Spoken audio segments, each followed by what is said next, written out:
Are you selling your Bugatti to DDE? That's actually like a lot of questions on here.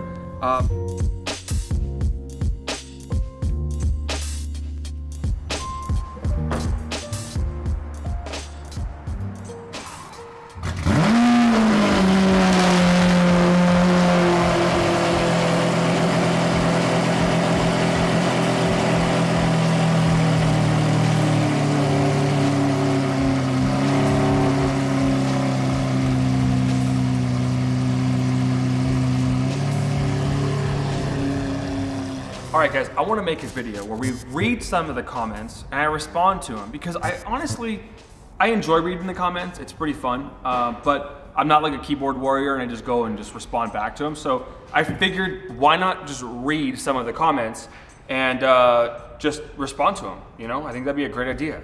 So let's see. First comment. Let's see. Did Jesse go to school or train under a master tech? Jesse was actually a police officer for, I don't know, 5 years. We met back when he was a security guard and I was working at the cable company, and I went to a community here in Vegas called the Ridges where he was working, and he actually let me in on Christmas Day, which is not allowed, so I can go and fix some stuff, and I got paid piecework, so it was advantageous for me to go in there and fix it. Then one day randomly, I just called him and I was like, hey Jesse, do you think that you'd like the job of just test driving all of my cars so that I can make sure they're working, and if they need service, we'll service them. So originally Jesse came on to just do maintenance and service, but he ended up turning into like a full-blown master tech, going through all of the training and all the things you need to basically work on cars like the Murcielago I'm sitting on, or even that Ferrari California over there. All of those cars are basically, every car is completely different, so you have to go and learn that. So I got to learn a lot of the stuff too with him, you know, which is great. Okay, says the Bugatti is all-wheel drive. How are you doing donuts like that? Well, if you guys look back at a couple of videos I did about 3 months ago, Jesse and I converted that car to rear-wheel drive. So we took out the front differential, the drive shafts, and the axles. Jeez, I'm having a hard time talking today, sorry. But anyways, we converted to rear-wheel drive, so we were able to do donuts like that. Everybody wants to know what Koenigsegg I'm gonna get. Well, I truly would love to get an Agera RS, but unfortunately, guys, those are $5 million now. The one that Damon was actually just driving in was recently in a dealership in Southern California, listed at $4.8 million. You understand, if you guys think that car's probably MSRP was around $2 million plus options, that car had a megawatt motor, which was about a $200 and something thousand option, is from what I understand. So that's a $2.4 million car that is selling for $4.8 million, okay? Think about that for a second. Like $5 million for a car.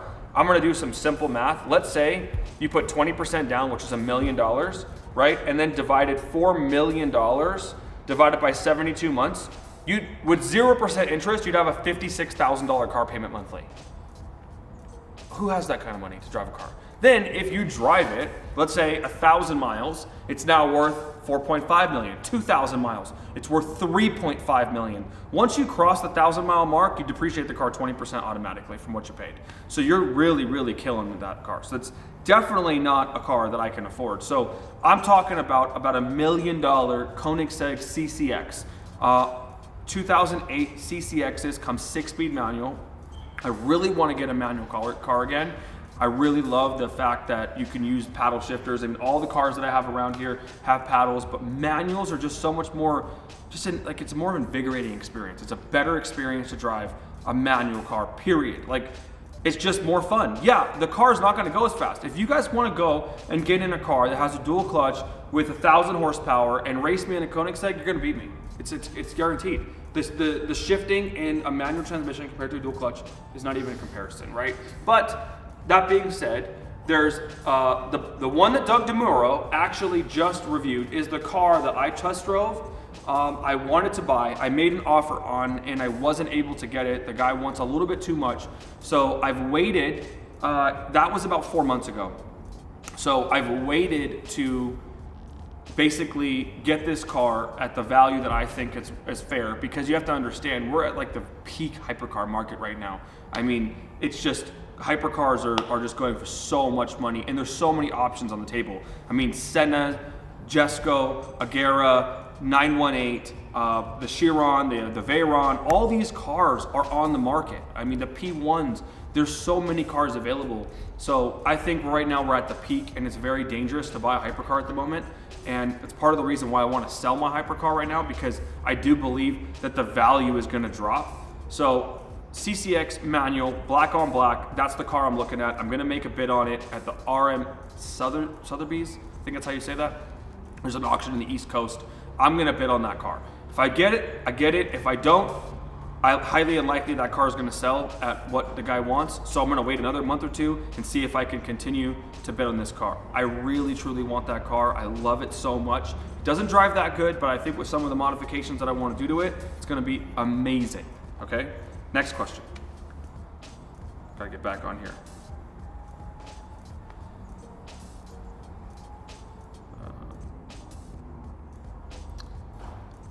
Are you selling your Bugatti to DDE?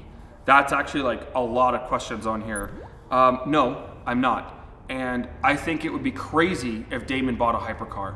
I'm all for Damon's hypercar purchase, but we haven't even seen the Murcielago yet. Like we haven't seen the Gallardo yet, the Hummer yet. Like, why buy so many cars and not do the content, right? I mean, he has so much content pre-built that like he could do so many videos before he spends $1 million+ on a hypercar that is then gonna outshine the Mercy, the Gallardo, the Hummer, the Huracan. No one's gonna wanna see those cars if he buys a hypercar. So first, that's just my personal opinion. I'm not talking anything negative about Damon's purchase, or purchases. It's just that, like, why spend money on a Bugatti when you're literally gonna have to just drive that around everywhere, or it's gonna be like, you know, DDE show car. So Damon and I have never talked about me selling him my Bugatti, and to be honest with you, even if he wanted to buy it, I wouldn't sell it to Damon, because like I would not want to see that car being driven by Damon, because like that's my car and I don't want my car to ever go to anybody public. You know, you're sentimental. So I might not even sell that car. I might just like chill and sit on that car and hide it away in a garage and just wait. Or I'm gonna sell it to a collector that it sits there because, I don't know, it's like seeing your ex-girlfriend out with another boyfriend, right? I mean, like, you don't wanna see that. You know it's gonna happen, but you don't wanna see it in front of you. So Damon is the last person that I would sell my Bugatti to. No disrespect or anything, I just don't wanna see the car, you know, in every video. But I think if Damon is gonna buy a hypercar, it's probably gonna be an Aventador, opinion-wise, because the Aventador is technically classified as a hypercar, because when it was out in the beginning, it was a hypercar. Now, maybe it's not a hypercar, but I think that's the hypercar that maybe Damon does buy, because that's a car you could drive around. You can get it for 300 grand, even 280, 260,000 bucks. It's a car that you can just kind of beat up, and it takes the abuse, you know?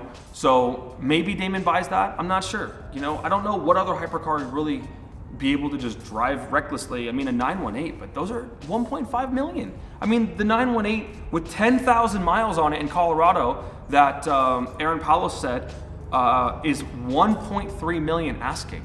The car's MSRP was probably 985,000. Why would you spend 300 over on a car, and then on top of that, it has 10,000 miles, when you can get a 1,000-mile car for 1.5? So that car is definitely worth no more than 850,000 bucks, period. If anybody buys that car for more than that, they're definitely gonna take a huge hit. Oh, let's see what else we got here. Mario, do you have any questions? I'm not looking at my phone, man. No, do you have any questions for the channel? Have you seen any comments that you think we should answer? Why have you not been posting? Well, it's start of the season here, and so, you know, posting content every day is great. But we restructured a little bit, and we've got the mall location opening, the service center, and I've been really focused on getting my business straight so that I don't miss anything, right? You know, the county's been here, the fire department, the EPA, all of these different government regulations have been in and out of our office over the past 2 weeks, and I've got to be present for that, and I've got to make sure that I'm on my game. Plus, we went to Southern California to film for 3 days, and it rained the whole time.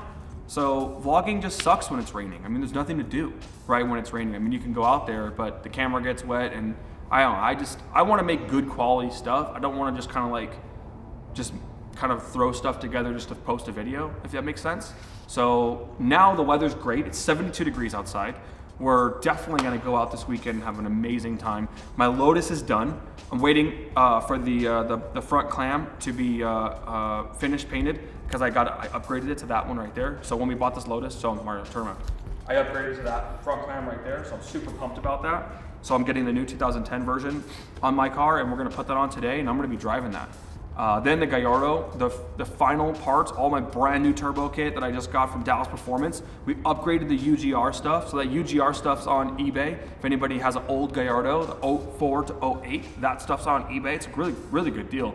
You can buy that kit for like a fraction, like 1/5 of what it costs new.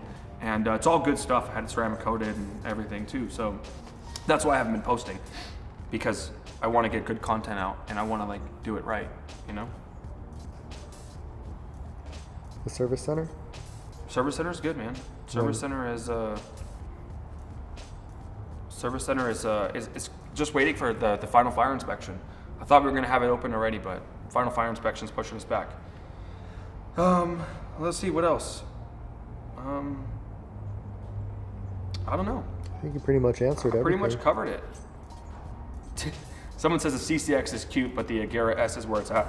If they made the Agera S with a manual, I would buy that. But they have I believe there's a Shima gearbox in that, and I've never driven an Agera. I've been inside one, and I kind of feel like the Shima is a single automated clutch. No one really says what it is. Single automated clutches are found in the Aventador, in the Gallardo, so I'm not sure if that's the transmission for me. I do enjoy it, but you know, I think that car is a V8. You know, that's an American, basically an American engine that's been completely done by Koenigsegg. Has that real hardcore, like muscle car feel to it that needs to have a 6-speed, you know? Yeah, that's it, man. I mean, I'm gonna probably find some comments later that I want to do. This is a funny one. I'm gonna finally do some stuff there, but I don't know, guys. If you guys comment on this video with more questions, and we'll answer them. You know, I'll read the comments. I answer the questions, and I read and I watch all the stuff you guys say. So, you know, I can make these short 10-minute videos in 10 minutes, you know, and answering these questions if you guys are interested. So, I don't know, fire away. Let's see what's up.